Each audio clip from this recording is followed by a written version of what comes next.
We are the Superman channel, and I might be wearing a Superman shirt right now. You might Yes. be. Yes. I thought a little frivolity would be just what the doctor ordered. But at the same time, we talk about the stuff.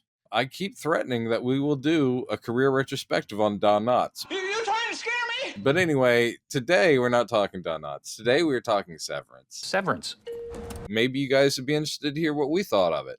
Yeah. It's great. I make these statements freely. Because we did mention it in passing in the last episode. Oh, yeah. And a couple people commented about that. So I said, I'm going to poll our viewers on YouTube. It did turn out that a lot of them hadn't seen it, right? Hadn't seen it, but there still was a high interest in the question. There was a lot of people who responded to that poll. Oh, good. Way more than I expected them to. And a lot of comments. Way more comments on that than we have. Because after that, I followed that up. Are you watching Daredevil? Right. Because not a lot of people watched the Daredevil episode that came out last week. So, Why? and Why? I don't know. But there's way more comments on the Severance question than there is on the Daredevil question at this point. So take that for what it's worth. I do sometimes unjustly assume everyone's on the same page, that we're all excited about the same stuff. But man, oh man, are you missing out? I just have to say, if you're not in on the awesomeness that is Severance or Daredevil, we both highly recommend both. Do yourself a favor. If you love yourselves and this beautiful country of ours, maybe watch these shows. Sorry, I wanted to pull up this comment because I want us to give a shout out to Pete Burgess. Hey, Pete. He's the guy who commented on this poll, have you watched Severance? And says, I have now since you guys mentioned it, meaning in last week's episode.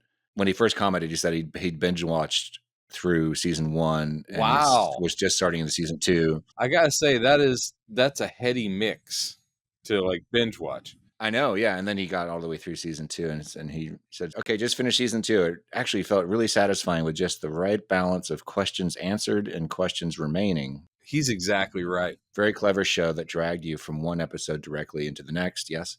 The story feels like it has a shelf life, so I can't imagine more beyond to season 3 and at a push. Yeah, season 4. So we'll see. Yeah, I don't know. I mean, I do love it, but I'm always cautious because American TV does drag stuff out way too much. Especially when a show becomes popular. And even if you guys aren't watching it, I'm sure you've heard other people. We're not the only people talking about it because it, with all the choices we have on streaming, there's so many other things to watch. But Severance has risen above and it's become, typical water cooler talk because it's so addictively mysterious at the same time just entertaining. It's like that combo of it has levels to it and you can sit there and you could watch it as just a bizarre workplace, like sci-fi comedy ish. You could. It has all that to it. So even when it gets darker or it gets, sad, you sit there going like, none of this feels out of place. They can do anything in that universe once they've established it. And it does just implant questions. And for a lot of people becomes a puzzle. It's like they want to figure it out. That's a Chad. And there's some people like myself who are intrigued, but are just sitting back because I want them to tell me the story. And every time I've tried to pre-guess something, I've been wrong. That's refreshing though. I sit there just going like, dude, I want to go back to that world every week and I want to hang out with those characters and I'm rooting for everybody essentially. But by the way, before we go any further, Oh yeah, please be a spoiler, a very firm, intently stated spoiler warning. Most of our regular viewers know that we spoil the crap out of everything from the drop, but this is a show where you really don't want to be spoiled. If you haven't watched it, obviously listen to our recommendins. Brendan and Chad recommend dads, and just go watch it. Excellent choice. And then come back because there's really, even if you're just going to talk about season 1, there's so much stuff you could spoil. Yeah. It is a brilliant satire, sci-fi concept, workplace comedy. It's really hard to pin down, but it's elements of a lot of things. And it can be very funny. And it can be very touching. And most of the time, it's just bizarre enough to not feel like our world. But then we get so many things that just like, oh yeah, no, that is HR of any company. Yes. A handshake is available upon request. But blown up to the greatest degree, the most ridiculous degree of satire. Thank you. May I have a handshake? We both love it. Watch the show. Now, we're going to spoil it. Anyway. Yeah. I love this entire cast. Zach Cherry, obviously Turturro, and Adam Scott. I knew them, but Britt Lauer. Defiant Jazz. Yeah. God, man. Came out of nowhere, and she's a big revelation in this. It's a show that has an amazing cast, an intriguing concept, and I gotta say, Ben Stiller, just in the director's chair, that guy, he's doing career best work. I've always enjoyed his stuff, but I mean, it's a big jump to go from like Tropic Thunder to this. You're like, oh, that's different. It's not anything I would have ever guessed. If somebody asked me to guess who was behind this, the direction of this, Ben Stiller would have been my absolute last guess. I mean, obviously the humor has an edge to it that you can expect, but there is actually quite a bit of stylistic visual sense to it that seems studied, but doesn't feel like this is a person who doesn't know what he's doing. In other words, you can look at it and go, oh, this is someone that clearly has looked at the works of, and you can fill in like Brazil is all over this thing. Yes. But without that steampunk kind of world. But it's got these beautifully composed shots that feel Kubrickian because, you know, long hallways and repetitive shots of walking people and stuff. And you're like going, yeah. And also just shots where it's framed like a painting. Like, for instance, every time the big guy, who I can't remember his name, who's like the next level up guy, the one who gets brutally killed in the last episode. And I enjoyed that because no one likes that guy either. But every time he would like meet with Milchick, there would always be like, they're on that little bridge thing with windows behind them and they're just posed and they're standing feet apart going, is it ready? How close are they to Cold Harbor being finished? It's so good. Devour feculence. And so was Gwendolyn Christie's character, whose name I can't remember. And I loved her. I mean, she really was only in 2 episodes of the season, but what an impact she had and what an arc. That moment, that big moment she has in that the season 2 finale was such a wonderful payoff because in a moment, you understand why all those goat people were so weird and why they were so paranoid, you know, because they loved those goats and they just wanted to protect the goats. Yeah. Emil thanks you. That's what it was all about for them. But those goats were only being bred to be sacrificed. Yeah. And they did not like that at all. So they were very, very defensive and very protective of their goats. Emil is the name of the goat. What was our listener's name who wrote that? Pete. Like Pete was saying, the finale of season 2, very satisfyingly. Questions have been answered. Some of it has been laid out. Over the season 2, we got a lot of things answered, but there's just still so many questions lingering. And you sit there going like the goats, you sit there going, okay, now we know what data retrieval, what is their macro data refinement? Data retrieval is Brazil. Macro data refinement. We find that is literally based on categorizing and encapsulating the psyche of Gemma, who is Mark's wife in the Audi world that he thought had died. But for 2 years, she has been this experiment. And you sit there going like, why? Why her?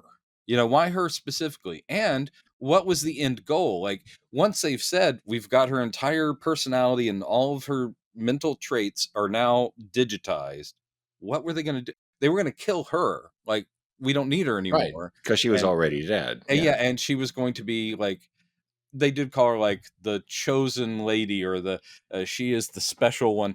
But, you know, they're preparing her tomb with a sacrificial lamb in it as well. And you're like, this is just fucking weird. Yeah. But you sit there going, why Gemma? Yeah. Out of all the people in the world. And if it was up to Mark, who's clearly the best out of that group, mainly because he actually knew her. So that's why he would be so good at finding all those patterns, but the other people have no connection to her. Right. And that is one of the other big questions is like, okay, well, so if that, Mark's emotional connection to Gemma has something to do with his ability to refine her brain data, because apparently we learned that the stuff he's doing, he's actually building new consciousnesses for her to house in the brain that she already has. Yes. Because of these things called the tempers, which is part of with this weird Kier religion. Which is kind of just different core aspects of her personality, right? Yeah. Which, seeing how they change or don't change in all these like fantasy scenarios that she's being put into, right? Which are all depressing as hell, man. But like you say, that begs the question: what are the other refiners doing? What is Dylan working on? What is Irv working on? And Lumen can't just be built for this one experiment, right? So the severed floor, we know that the severed concept and the microchip thing, that was Cobell. That was her creation when she was young, and it was stolen from her. I mean, all these little bits that we've been given, again, it's like, oh, thank you for answering that.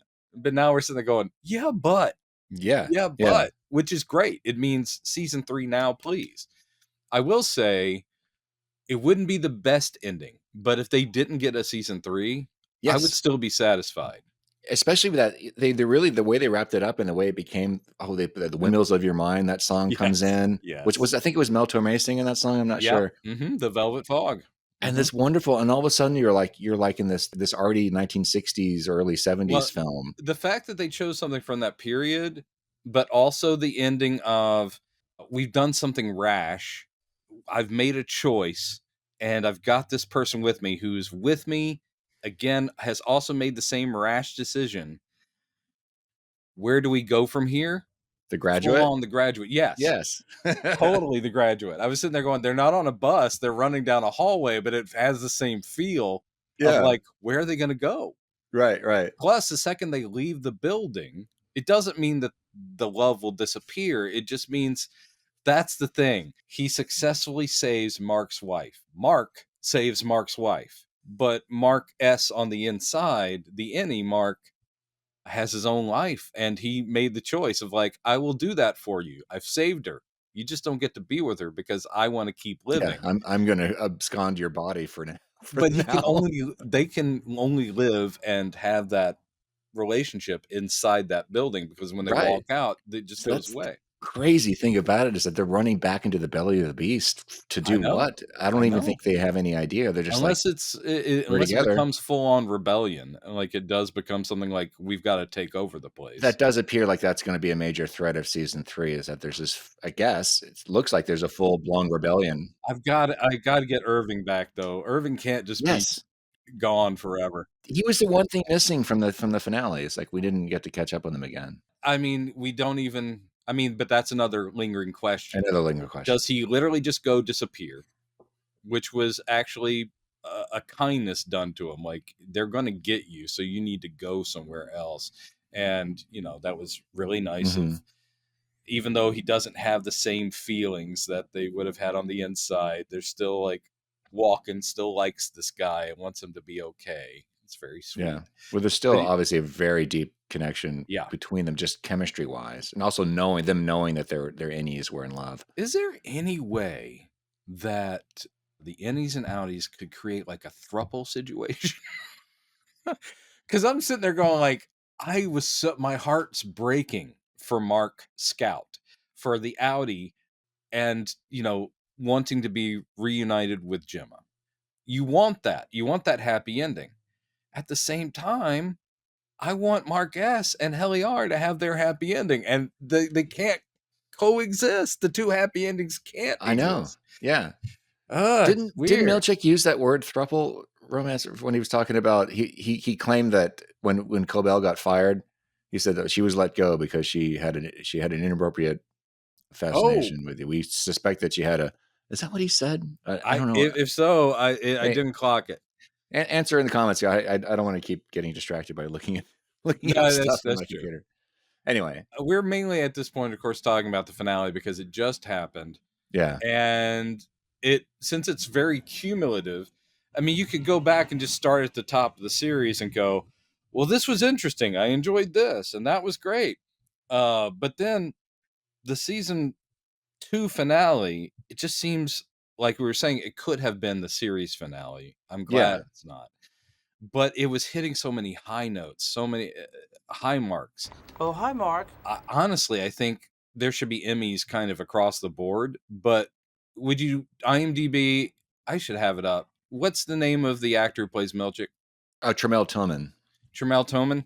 That scene of the skit he's doing with the Kier bot, like audio animatronic bot, and then into the big, like musical celebration for the closing of Cold Harbor, which has dance choreography and a full band.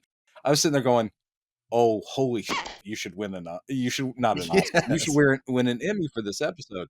Oh, he's incredible. He's absolutely incredible. And his character is becoming more relatable, if only because you see he's trapped too. Yeah. And that stuff with this, like, it's a scripted bit. And I love the idea that they've had this in place. He's had to study it, rehearse it, because they knew eventually this day would come. So the idea of him like standing there doing these stock terrible jokes to a pre-record of Kier robot, and just the way his face kind of falls with some of those responses, and he's like going, yes.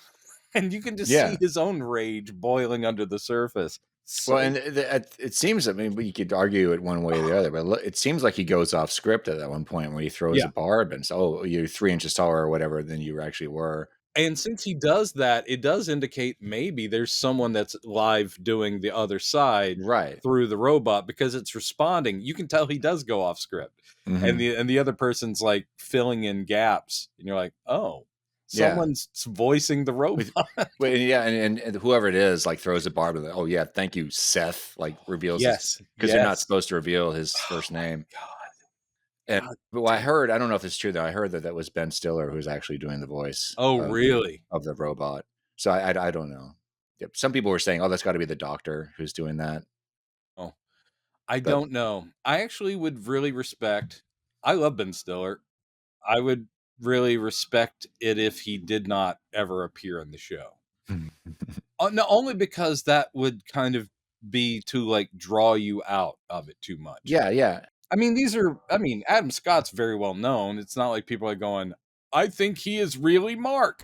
Oh, hi, Mark. But in this world, it would feel weird if the guy that we know is a celebrity director walked on screen as like, oh, hey, Mark. I'm your neighbor from across the street. We'd just be like, oh, Ben, don't.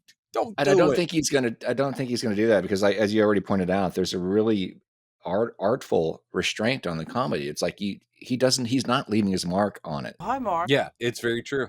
And I love that. It's like he's serving the material. Ben Stiller's got gears, man. He's got a lot of different gears. And that is a wonderful thing to have as any kind of artist. I agree. And I think that this is the kind of thing that could, and hopefully will, he's showing, it is like a masterclass. He's showing what he's capable of, which means it's possible from here on out, if he wants to greenlight.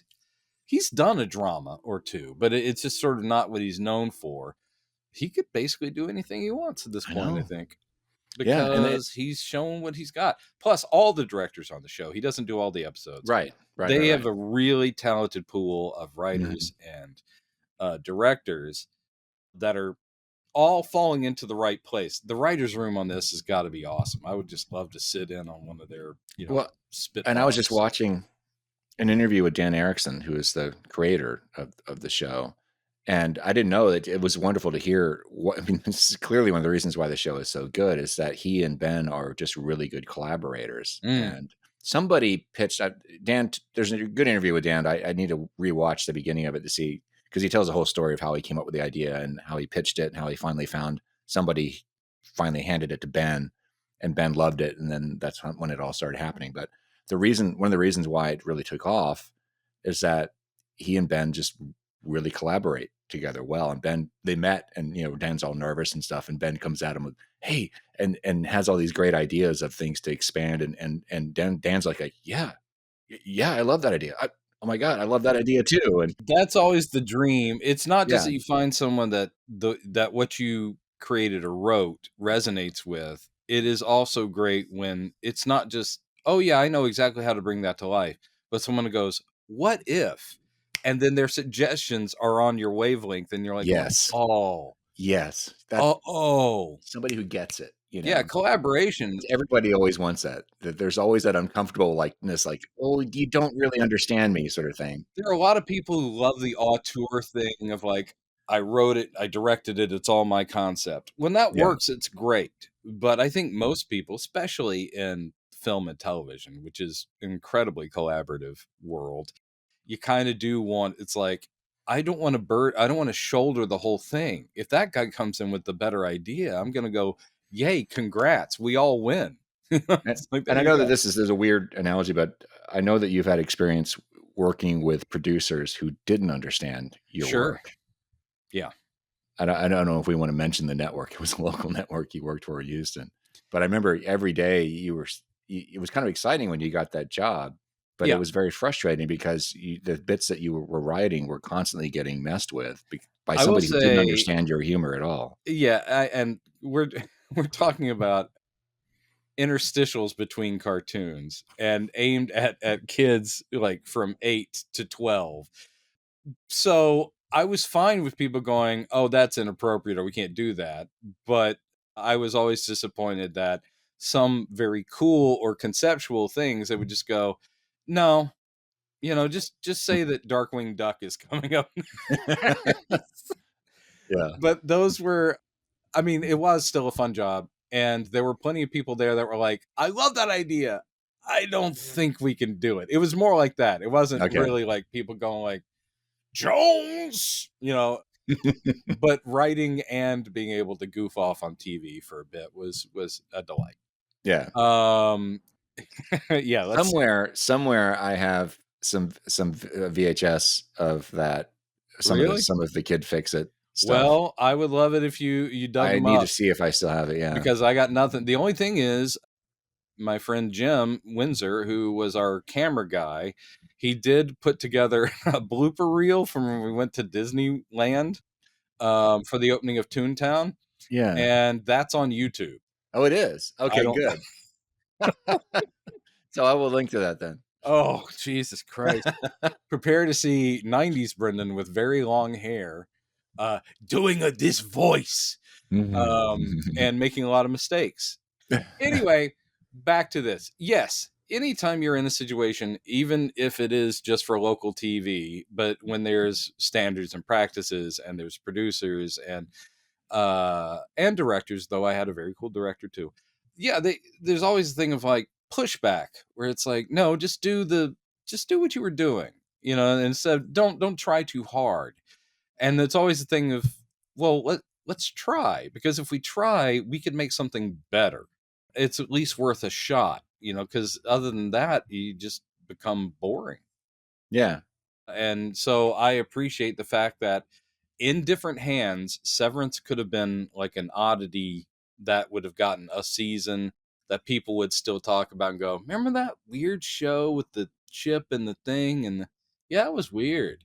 Well, and Dan Erickson did say that the initial script, the first, I don't know how much he had written, maybe it was just a pilot, but he said it was initially the way it was written. It was way more Terry Gilliam and very much, Brazil, because in the first scene, it was going to be Mark that we first see getting interviewed, not Ellie. Really? And he was going to, instead of just having the scene open with him lying on a table, he actually gets spat into the room by some kind of like a sphincter thing. Yeah. Okay. Very that's Gilliam. Oh, boy. So they moved away from that. And he says that was one of the things he really appreciated about the collaborative effort in this, is that just gave the story more integrity. And I forget exactly how he put it, but that was like, it just made it better. I love the transitions of the elevator. It doesn't matter how many times they use it, it just brings it home.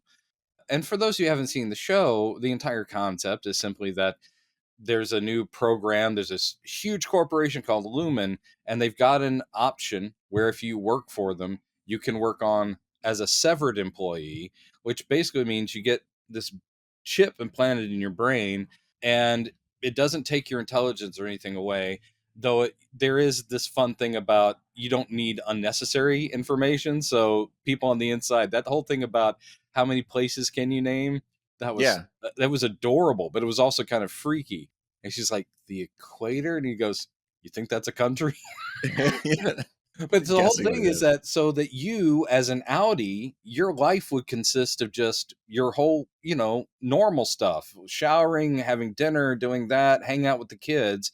And when you go to work, you don't have to deal with it because you'll never know what your work is like. When you go to work, you become this sort of blank slate version of yourself. Right. That doesn't remember your life.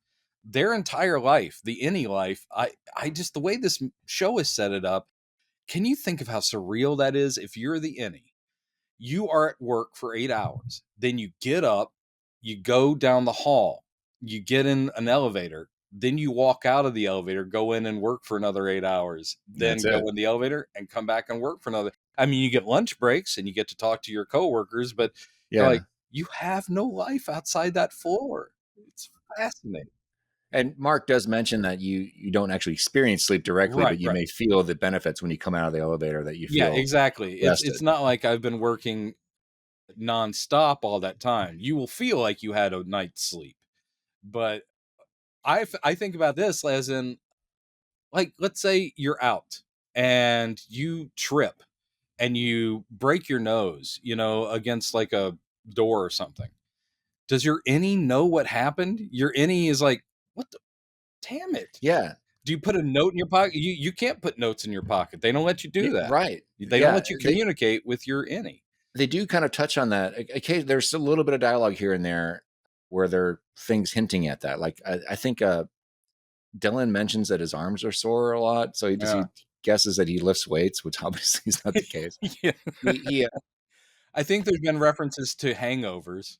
Yeah. Where they're like going, I guess my Audi had a lot of fun. I have no idea. Irv, I think there's some stuff about Irv mentions like feeling tired. I can't remember. I need to rewatch the first season, but of course we learned later that he's been up all night, obsessed, drinks coffee, and drinks coffee and paints, and and Mark in the very first episode, we see his Audi, Mark Scout, crying in his car before he goes into work. Yeah. And then when any Mark is walking down the hallway, just no trace of the emotions, but he's like, it's like, what? The after effects of crying are like still in his sinuses. So he's like, whatever.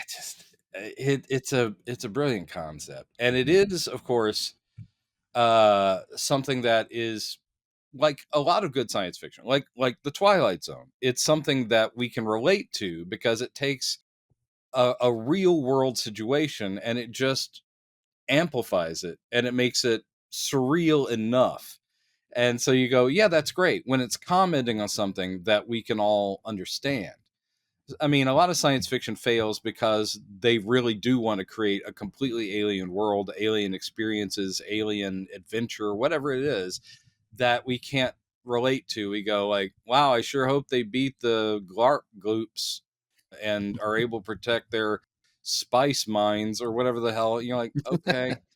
But the nice thing about Severance, and I think a lot about Rod Serling in connection to it, as well as something like Giselle, is that it's just like, look, everything's a metaphor, for real life. And in this case, it's so close to home because it is that work-life division, but taken to an outrageous degree.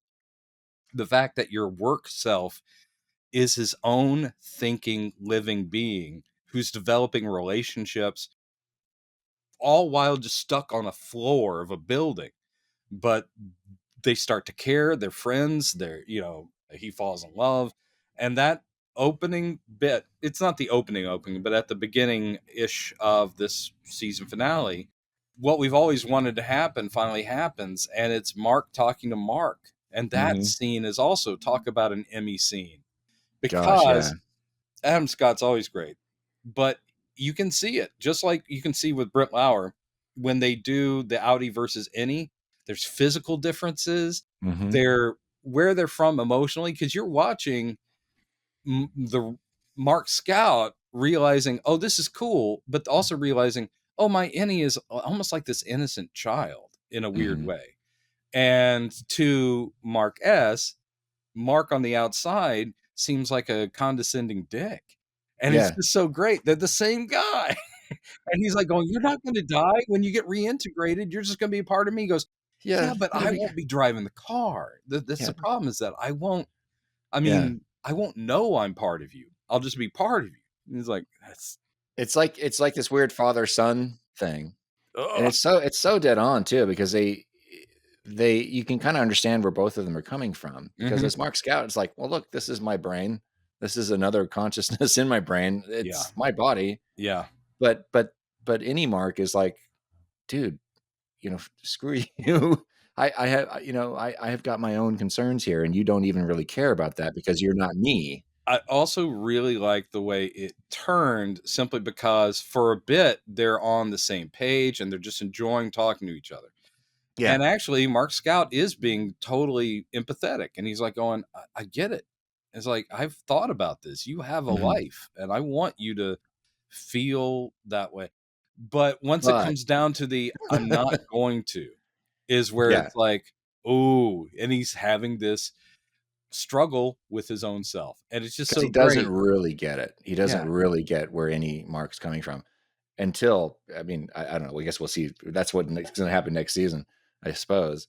But it is interesting that the thing that breaks down negotiations is the same thing that sent Mark back to try to speed rush his reintegration. When Helly, Helena, who tricked him and actually is the first version of her that slept with him and is maybe in love with him. We don't know. She's definitely, that scene in the diner is still very interesting. She's definitely kind of smitten with him in a way, for whatever. And she's like, she's trying to work her way into Mark's outer life. Yeah. And that's fascinating also.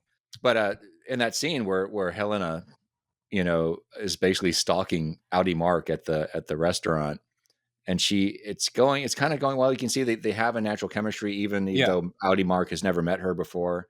But then she blows it when she gets Gemma's name wrong. Yes, she calls her Hannah or something. And he immediately steals up, said Gemma. The same thing happens in the two Marks. That's because right. Mark Scouts calls her Helene or something. Yeah, I understand. You got somebody on the inside. Her name's like Helene, I think. He goes, I think that's great. So it's the same kind of condescending, like you don't really. Yeah. If you were really into, you would know at least her name. Right. I thought that was really brilliant. I actually didn't catch that correlation because it didn't occur to me till later. That's absolutely right. And that's awesome. This show is so fucking good. This, by the way, our podcast has become just us going, hey, you remember that time when this happened? How cool was that? But it's hard not to. And there are amazing grace notes all the way through, even subplot stuff, because the heartbreaking thing with, Dylan and his wife, and the wife's emotional attachment to the innie, because that's the you I remember. That's the you I love. That's not huge to the plot, but at the same time, I'm like, oh God, that's awesome. And I love his character too. He's the thing. He's just the best. I like the way they tried to placate them. They wanted to keep the Cold Harbor experiment going, and they realized they're losing them. So that whole thing from this season where they're celebrated as like, they really turned us around. These guys from this department, they've made us look at things differently. And they're like going, we're going to start. They end up in paintings and on posters. And you're like, that must be surreal too, because those guys, again, have no life outside that thing. So they show up and suddenly they're what? We're famous? Yeah. Everyone loves us here? And it's those types of things seem really condescending and weird to us, but it's for the innies, you got to understand the thing that to give it context is that their whole lives, it's like an indoor cat. Their whole lives is that apartment that you live in. They don't get to see the outside world. They have no sense of it except looking through the window. The innies don't even have that. They have no windows to look out. I know. So all these dazzling things they do, like the dance, the music dance experience, whatever it is, with the Defiant Jazz and it's the lights, like simulation. The color lights come on and they're like, whoa. I saw in an interview, Adam Scott revealed that none of the actors knew that they had installed these colored lights in the ceiling. Great. So their reaction to it was very genuine. Like, whoa, cool. Wow, cool. Oh, that's great. And it makes perfect sense. To them, that's like going to Disneyland. Like, wow. For both seasons, you actually, because they're such good actors as well, you get the impression anytime they leave to go to like a break room or they start exploring, going down different hallways, and then they end up in the art, section. Yeah. And they're like, I oh forget what it's wow, called. they're Yeah. meeting other workers. Mhm. They obviously this season going and finding the lambs. Right. Yeah, I mean, that would be mind blowing for the innies because their lives revolve around one office. The thing that's most fascinating about the show to me is this whole idea of having an alternate consciousness in your own brain. That is the innies, that as we see them, it's basically like they have amnesia in a sense. So they have no memory of the lives before their innies consciousness was activated. All they have are basic physical. They have the language, language. They can talk, they can read and write. They can, they have basic mechanical skills. They know what a phone and a computer is. It's selective what they don't have. Right. But all the hang-ups that come with having a whole set of memories, any parent issues, you have lingering issues with your parents or past traumas, hang-ups, inhibitions, they don't exist for them. They're just completely erased. You gotta, because their personalities are close to what they are on the outside. Close. So it's sort of like examining what if you didn't carry that stuff with you. Yeah, you didn't have the baggage and you were anymore. free of it. Your personality would become, I guess, an idealized version of your personality. You might still be a dick. I mean, it's interesting too that you sit there and we've now seen all those characters in their lives outside, through multiple episodes. And you sit there going, that's interesting. Like Irving is such a sweetheart and such a sensitive soul on the inside. On the outside, there's a bitterness there. And there's this sort of unfulfilled part of his life. And you're going like, wow, his innie actually had more of a, and you could also say that the Helly and Mark relationship is idealized and romanticized because they are kids falling in love. Yeah. It's that thing of like, they aren't immature like teenagers, but at the same time, this is their first. Mm-hmm. It's like, I like her. She likes me. Yeah. This is great. Yeah. They're basically like teenagers sneaking behind the bleachers, Yeah. And it's kind of the same thing with, when Dylan meets that was the way they placated him was, we're going to set up, you'll be able to have some crossover with your Audi life and you can, and they go to the room that has video screens showing like a beach and seagulls flying. I love that because again, he hasn't seen that shit. And so it's sort of like, what a magical thing. And hey, you're my Audi's wife. Yeah. So what's he like? Oh, I like you. It's Dylan's story that really drives home the aspects that you were just mentioning is that and I love the way it wraps up. He's the only one that has connections. Other than, Mark has his sister, but really, as far as like the close bond, he's the only one that's got it. So, I mean, when you see Dylan meeting his wife or his Audi's wife for the first time, and it's kind of weird and awkward at first, but then you see the glint in her eye. She's like, wait a minute, there's something different about this version of him. Yeah. And then, moving forward to when, obviously they start falling in love. She starts re-falling in love with Dylan as an innie. But the thing that's really great about that is when Audi Dylan responds to innie Dylan's resignation request after he's learned about their affair. Yes. His first response is "fuck you." Yeah. As understandably, of course, he'd be upset. But he is, to Audi Dylan's credit, he is smart enough and emotionally mature enough to recognize, wait a minute, this is a better version of me, who is that my wife is reacting to in a very natural way. Yeah. I need to respect that. And maybe I can actually learn something from this other version of myself. And that to me is like that is one of the greatest implications of this whole concept. You certainly hope that it shows that with that perspective, because that's all it ends up being is like, oh, I now have this point of view and my wife is backing it up when she interacts with my innie. And you hope that in addition to being mature enough to recognize that he's also strong enough to like, okay, I need to change some behaviors and try to become younger, more innocent me. Yeah. I've often had this thought of, especially getting older and looking back at some of the, decisions I've made that I kind of wish I hadn't made. And it just the thing that we all grapple with, fears and insecurities about different things, like the fact that we wore parachute pants in the 80s. Yeah, I mean, but I mean, like, that fantasy of like, well, what if there was an alternate universe version of my personality that had a whole different set of memories? What decisions would he be making? I mean, that essentially, I hate to say that it all boils down to this word, which is overused because thank you MCU, but it is the multiverse thing, and current modern day physicists and astrophysicists are getting us closer to an understanding that such a thing is not only plausible but more than likely probable, that there are alternate realities. And so there may be another Brendan Jones out there that's having a much better time. Or, maybe one that didn't make it past the age of 6 because of that one accident or something. And that's just fascinating. Yeah. And this is making it much more compartmentalized, literally, because it's all happening within a person, because this is a multiverse within you.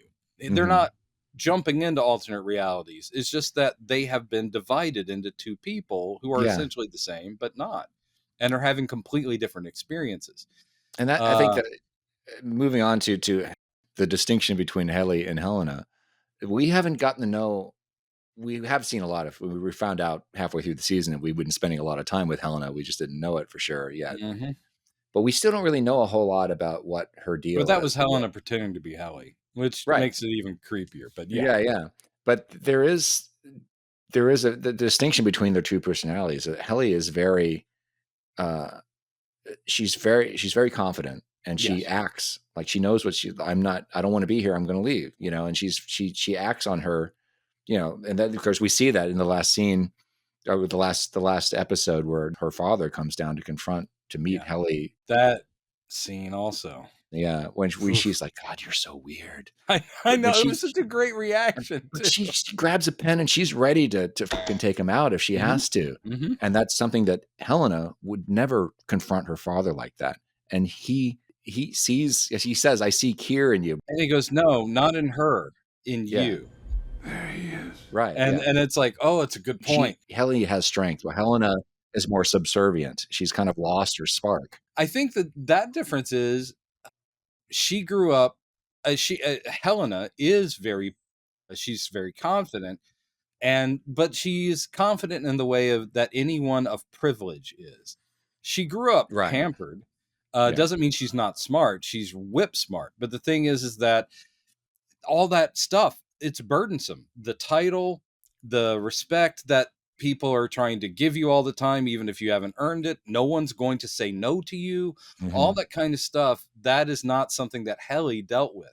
Heli is the whittled down core. It's like the fire of that character, because Helena has it too. You can see it. But it is true that Heli doesn't feel the responsibilities or any of the weight of being an Egan when she's in the floor, when she's severed. So it is ideal. Helena is Heli. And you're right. That's where the fire comes from. It's literally, she would not stop. I mean, she knows logically, like, oh, that's my Audi's dad, but he's creepy. I'm going to say it. I don't know this. Yeah. I don't know this guy. I don't like this guy. Yeah. And if he comes any closer to me, I'm going to stab him to get out of this room. Yeah. And I'm like, awesome. Yeah. Awesome. Yeah. It's just, it's so fascinating on so many levels. By the way, I saw a snarky tweet someone did about it. And that was Severance. This is a real lame thing to say, but Severance is a 130 IQ show for people of 105 IQ. Basically, this is the dumb person's smart show. And I was like, okay, well, I'm really curious to know what you think 130 IQ show is for people with 130 IQ. Yeah. I'm not saying this is the most brilliant show ever. It's a breath of fresh air. It's been great from episode 1. And you know, it has puzzles in it, and it makes you think. We're dissecting it right now based on plot and character, but we're also talking about it brings up philosophical issues. And I love Reacher. Reacher has not brought up too many philosophical questions. I can watch it and love it and go, man, that was awesome. He really kicked the shit out of those people, but I'm not thinking about it afterwards. I'm just waiting for the next episode.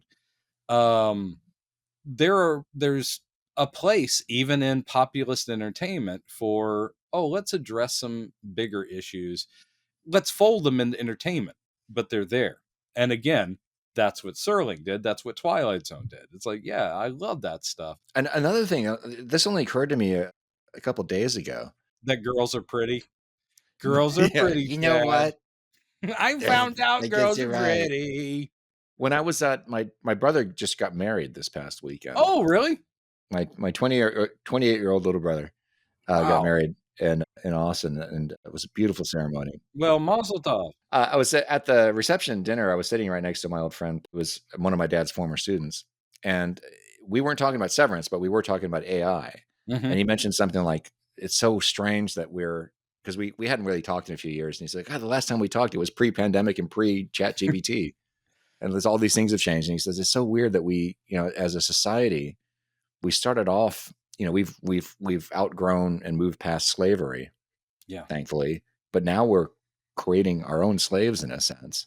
That if you accept the idea that AI may already be or eventually become actually sentient, in a sense, that's what they're doing with these severed characters in the show, is that they're creating non-artificial intelligence to perform tasks. Yes. And that is the whole objective, apparently, of the Severance program, is that's why that's what they were testing Gemma for, is creating all these different alternate consciousnesses to experience uncomfortable situations. They sold it as freedom from, it's like you won't even know you were at work. You won't have to experience childbirth. You won't have to experience, if you have a fear of flying, you won't have to experience that. I was thinking about how they sold it to the Audis. Well, yeah, but I mean, work.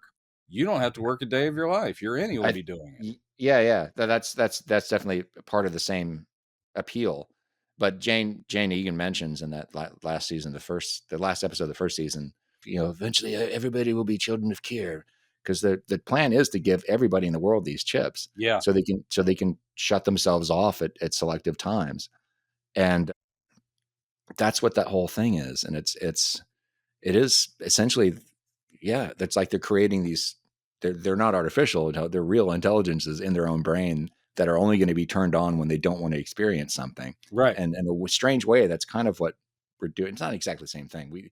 AI does remove, we can program it to do things we don't want to do. But is eventually, with sentience, are we going to be training them to enjoy doing things we don't want to do?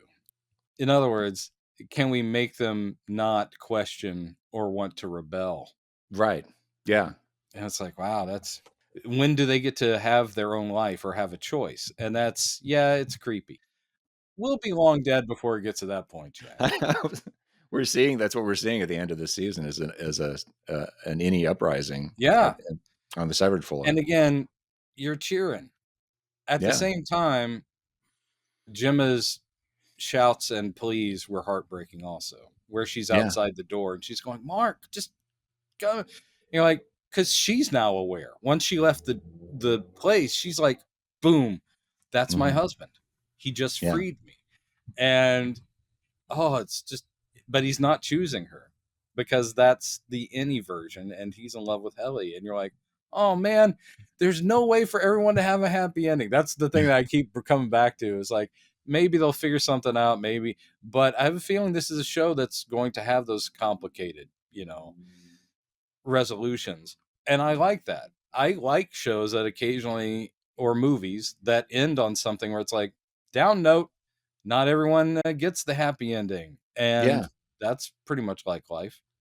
I still think, speaking of AI, artificial intelligence, the movie should have ended when Macaulay Culkin was at the bottom of the ocean going, I believe in you, Macaulay Blue Culkin? Fairy. I believe in you, Blue Fairy. I believe in you, Blue Fairy.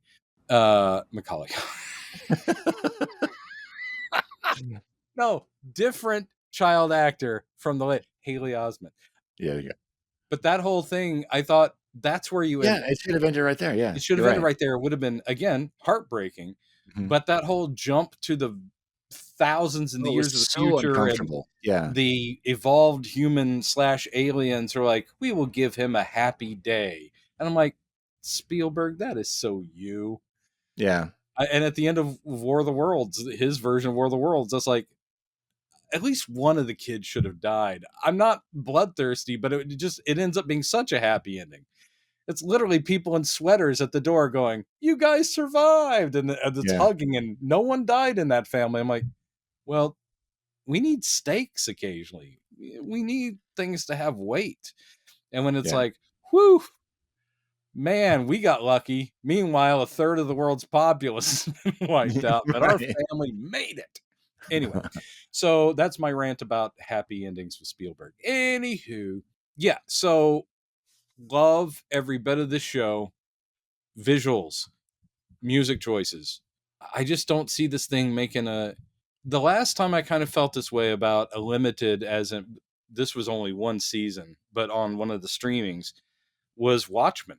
The Watchmen series was, I think, pretty much note perfect from beginning to end. And that one, of course, was meant to wrap up. It had an actual ending, but it was satisfying because it didn't feel like there was any fat on that story. It was just like, boom.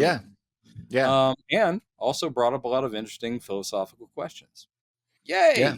We're in a golden age of television. Even though it was a completely, spun off thing that Alan Moore had nothing to do with, it was still very respectful of the comics, not the film. It is not a sequel to the film. A lot of people assume that that's what it was. Yeah. No, Alan Moore will never be happy, period. No. God bless him. He is a god to me. But at the same time, yeah, he got burned and he just got bitter. And I get it. Yeah. So even something that I'm pretty sure if he watched it, he would enjoy it. I think even his daughter was trying to tell him, like, oh, Dad, really? You're always right, but the show is good. And he's like, I got no time for it. Like, it's a shame. One of the things I liked about it is that it did what Zack Snyder was too scared to do for some reason. Was, it just went back to the crazy monster that got teleported into New York. That's what happened instead of what the film is, which is this weird. The thing with the film, I'm not a Zack Snyder fan, as you know. Mm-hmm.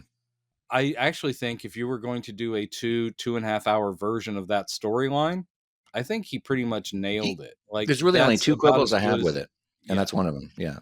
But I know why he didn't include it. I don't think he was afraid to. There was no room for that story in the 2.5 hours because you've got to explain, which the comics do brilliantly because it's a running thread through the background and in the prose pieces. And you realize artists, writers, all these people are being abducted. And it turns out Ozymandias had them on an island designing an alien.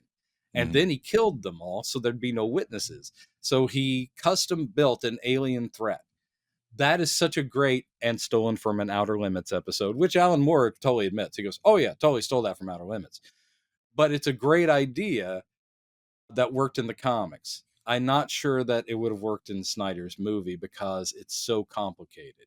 But I love the fact that the TV show assumes you've read the comic and then basically says, no, there's still after effects.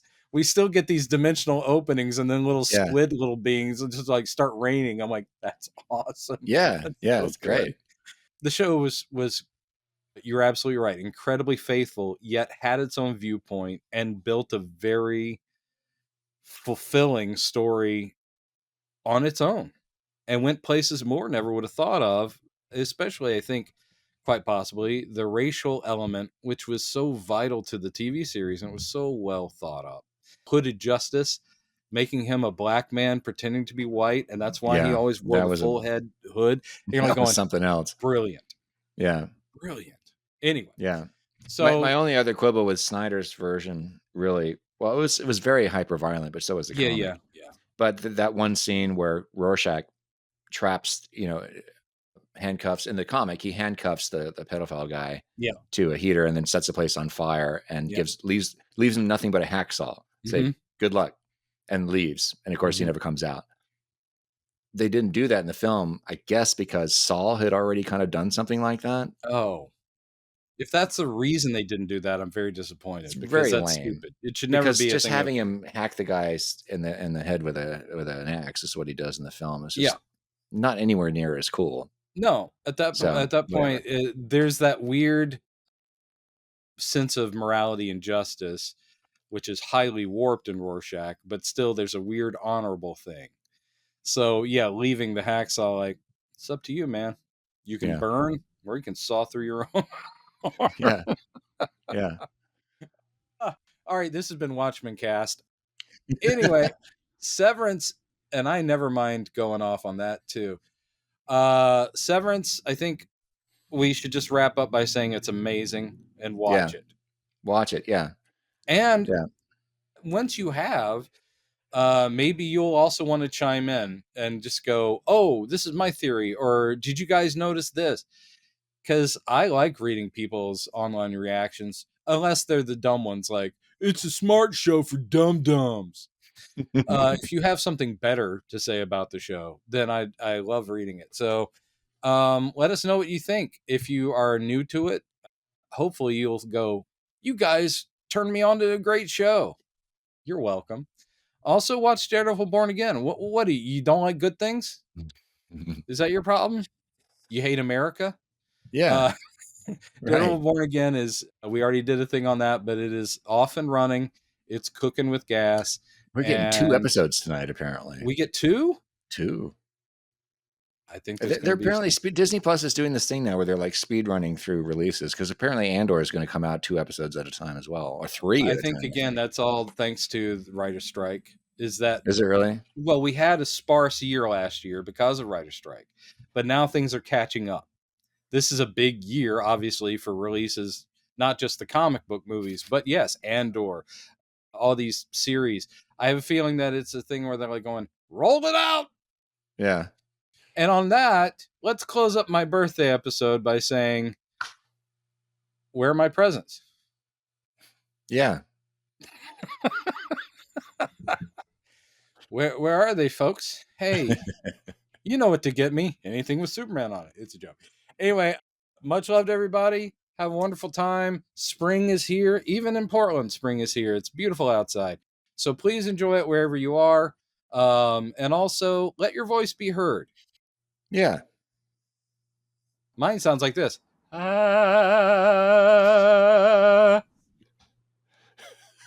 right. Bye. You're welcome. They're cooking along with gas, so I'm pretty sure they've got everything mapped out at this point. Once I eat all this Cajun food, I will also be cooking with gas. With gas. So